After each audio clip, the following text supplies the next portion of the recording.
అందరికీ నమస్తే.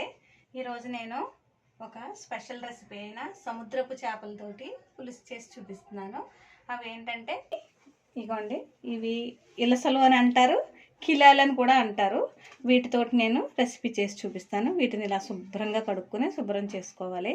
తలకాయలు తీసేసుకోవచ్చు ఇట్లా, కానీ నాకు ఇట్లా ఉంటే ఇష్టం. నాకు ఇవి టేస్ట్గా ఉంటాయి, అందుకని ఇలా ఉంచాను. వీటిని చాలా శుభ్రం చేసుకున్న తర్వాత వీటికి కావలసిన ఇంగ్రీడియంట్స్ చెప్తాను రండి. పచ్చిమిరపకాయలు, ఉల్లిపాయ ముక్కలు, బెండకాయలు పులుసులో మనం సేమ్ పులుసు ఎలా పెడతాం అలాగే పెట్టాలి. ఇది కూడా బెండకాయలు, నాటు కొత్తిమీర, ఉల్లిపాయ పేస్టు, చింతపండు. ఈ మసాలా ముద్ద, దీనికి కావాల్సిన మసాలా ముద్ద ఇది. దీనికి కావాల్సిన పదార్థాలు చెప్తాను రండి. అల్లం, వెల్లుల్లిపాయ, జీలకర్ర, ధనియాలు, అంతేనండి. అంతకంటే ఎక్కువ ఏమి వేయకూడదు మసాలా ముద్ద. దీంట్లో కావాల్సిన పదార్థాలు ఉప్పు, పసుపు, కారం. దీనికి చేపలకి మెంతులు, ఆవాలు, కొద్దిగా దాల్చిన చెక్క, కొంచెం ధనియాలు, జీలకర్ర వేసి వేయించి పొడి చేసుకున్న పొడి అండి. ఇది దించే ముందు వేస్తే చాలా బాగుంటుంది. కూర వండుతామండి. స్టవ్ వెలిగించి బాండి పెట్టుకుందాం. ఇవి తలకాయలతో వండుతున్నాను కదా, అందువల్ల కొంచెం విశాలంగా ఉన్న బాండీలో వండుకుంటే బాగుంటుంది.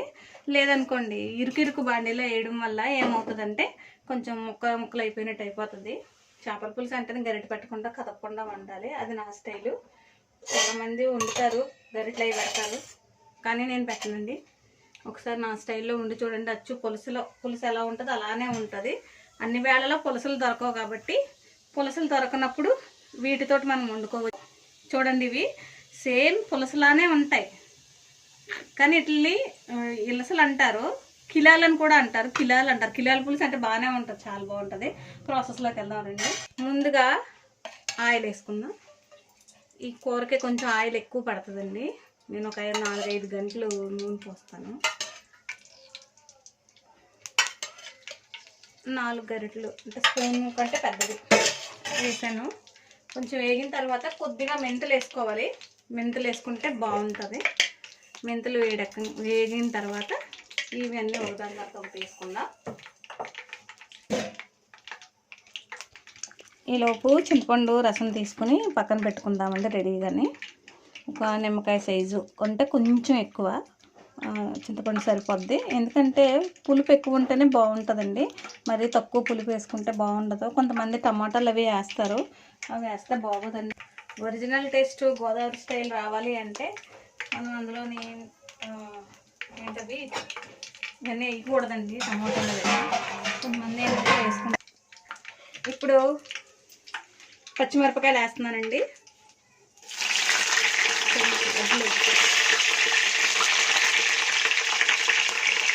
పచ్చిమిరపకాయలు వేగిన తర్వాత, వేగడం అంటే కొంచెం అటు ఇటు తిప్పిన తర్వాత ఎమ్మటే ఉల్లిపాయలు వేసుకోవాలి. ఎందుకంటే పచ్చిమిరపకాయలు మరి వేగకపోతే పులుసులో ఉడకాలి. పచ్చిమిరపకాయ చాలా బాగుంటుంది అలా అయితేనే. ఈ ఉల్లిపాయలు కొంచెం బాగా వేగిన తర్వాత ఉల్లిపాయ ముద్ద వేసుకుందాం. చేపల పులుసులు అన్నిటికీ ఒకటే ప్రాసెస్ ఉంటుందండి, అది తేడా ఏమి ఉండదు. కాకపోతే వండే విధానం తేడా అంతే.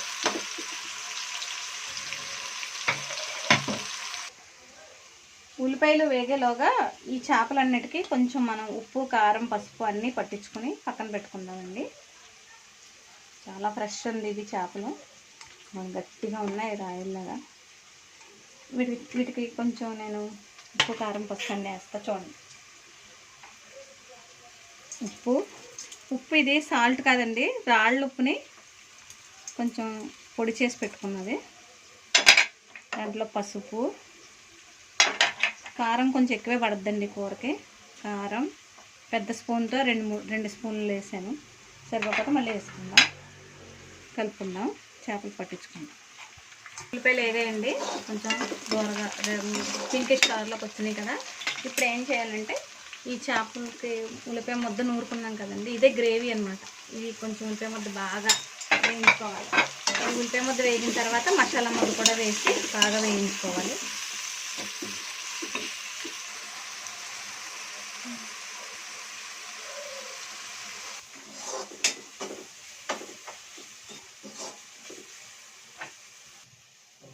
ఇప్పుడు చేపల మసాలా వేసుకున్నారండి.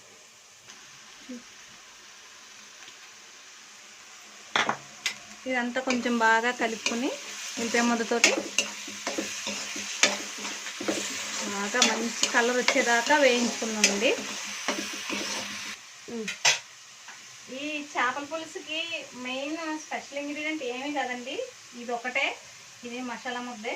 ఈ మసాలా ముద్ద వేస్తే చాలండి, చాలా బాగుంటుంది. ఇదివరకు రోజుల్లో అయితే వెల్లుల్లిపాయ జీలకర్ర అంతే, ఇంకంతకంటే ఏం వేసేవారు కాదు. ఇప్పుడు కొంచెం స్పైసీగా మంచి టేస్ట్ స్పెషల్ స్మెల్స్ కాదు కదా అందరికి, కొంచెం మార్చి దాంట్లో ధనియాలు అలా వేసుకుంటున్నారు. రండి ఇప్పుడు చేపలు ఒక్కొక్కటి పెట్టుకుందాం. జాగ్రత్తగా పెట్టుకోవాలి, లేదనుకో అప్పుడు వెళ్ళిపోతాయి. పెట్టిన తర్వాత స్మెల్ భలే వచ్చేస్తుంది.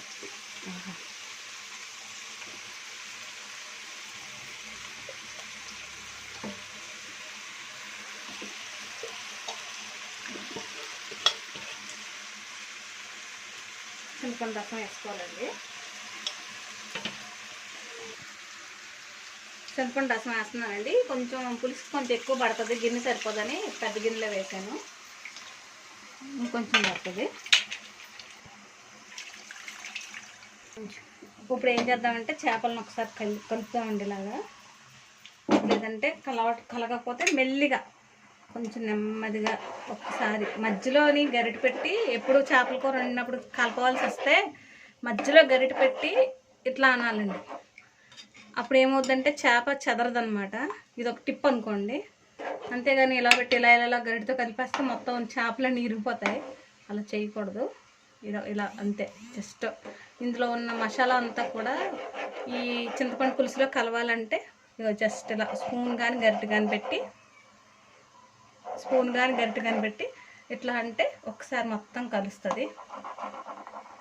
నేను లాస్ట్ చేపల ఇగురు, నెత్తళ్ళ ఇగురు చేపల పులుసు చెప్పాను, అందులో కూడా చెప్పాను గరిటె పెట్టి కలపకూడదని. ఇందులో కూడా అంతే. ఇంకోండి కలపకుండా ఇలా ఒకసారి ఇట్లా అనేసుకుని ఉప్పు కారం పసుపు అన్నీ సరిపోయినా లేదో చూసుకుని కొద్దిగా కొత్తిమీర వేసేసుకుని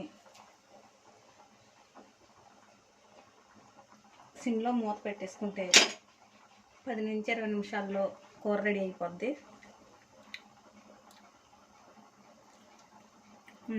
అన్నీ సరిపోయండి. కొంచెం కారం పడుతుంది కరెక్ట్గా. కారం నేను అంతే, కారం సరిపోద్ది కరెక్ట్.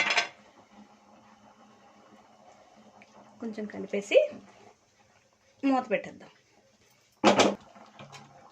పులుసు మరుగుతున్నప్పుడు ఇదిగోండి మనం బెండకాయలు కోసి పెట్టుకున్నాం కదా, ఈ బెండకాయలని ఇలా అరేంజ్ చేసుకుని ఉంటే కొంచెం ఆవకాయ నూనె వేసుకోవచ్చు, లేదంటే కొంచెం అన్నపూస ఉంటే వేసుకోవచ్చు. మూత పెట్టేస్తాం. ఒకసారి చూద్దామండి కూర.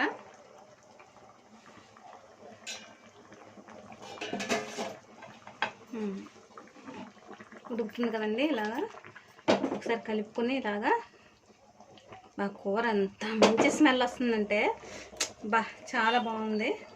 మసాలా కొంచెం కొద్దిగా ఉండిపోయింది కదా, ఈ మసాలా ఉడుకుతున్నప్పుడు వేస్తే చాలా బాగుంటుంది. పులుసుకి ఇలాగే లాస్ట్లో వేస్తారండి. ఇందాక చెప్పాను కదా నేను, మెంతులు, జీలకర్ర, కొంచెం 2 లవంగాలు, ఒక యాలక్కాయ బద్ద చిన్న ముక్క, కొద్దిగా దోరగా వేయించేసి ధనియాలు జీలకర్ర వేసి పొడి చేసుకుని ఇంట్లో పెట్టుకుంది. ఇది ఆల్రెడీ ఇప్పుడు కిచెన్లో ఉంటుందండి. అన్ని పులుసులకి వేస్తాను ఇది నేను. ఇది వేస్తే చాలా అంటే చాలా బాగుంటుంది.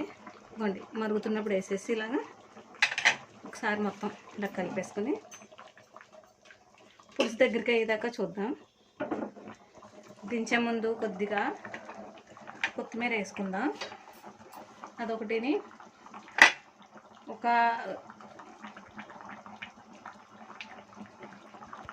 ఆవకాయ నూనె ఒక స్పూన్ వేస్తాను నేను, ఎందుకంటే కొంచెం అది వేస్తే బాగుంటుందండి. 2-3 రోజులు ఉంటుంది కాబట్టి చేపల కూర నిల్వ ఉంటుంది.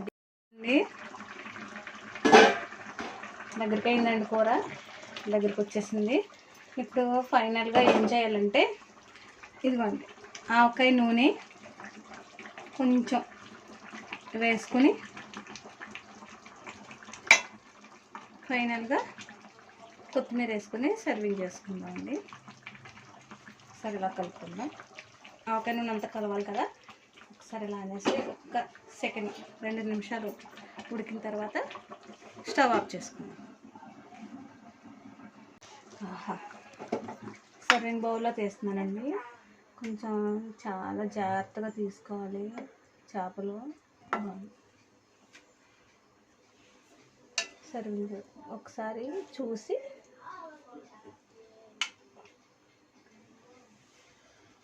టేస్ట్ చేద్దాం. బెండకాయలు అండి ఇందులో ఉంటాయి. బెండకాయలు అద్భుతం అంటే అద్భుతమే. ఒకసారి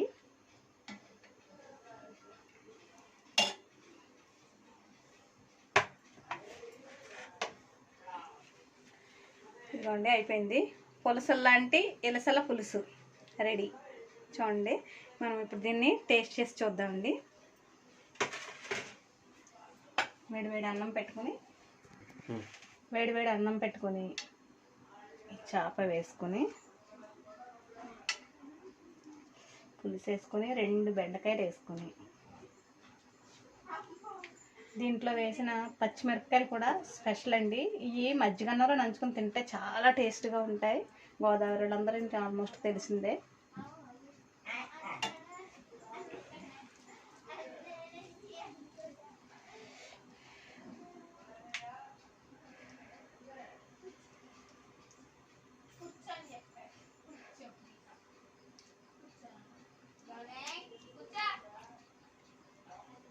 అబ్బా, అద్భుతం అంటే అద్భుతం అన్నమాట. నా వంట నేనే మెచ్చకుండా ఉండకపోతున్నాను, అంత బాగుంది. సేమ్ యాజ్ టీజ్గా ఇలాగే చేసి ఒకసారి టేస్ట్ చేయండి అందరూ కూడా. నా వీడియో నచ్చితే లైక్ చేసి, షేర్ చేసి, సబ్స్క్రైబ్ చేయండి. Thank you friends.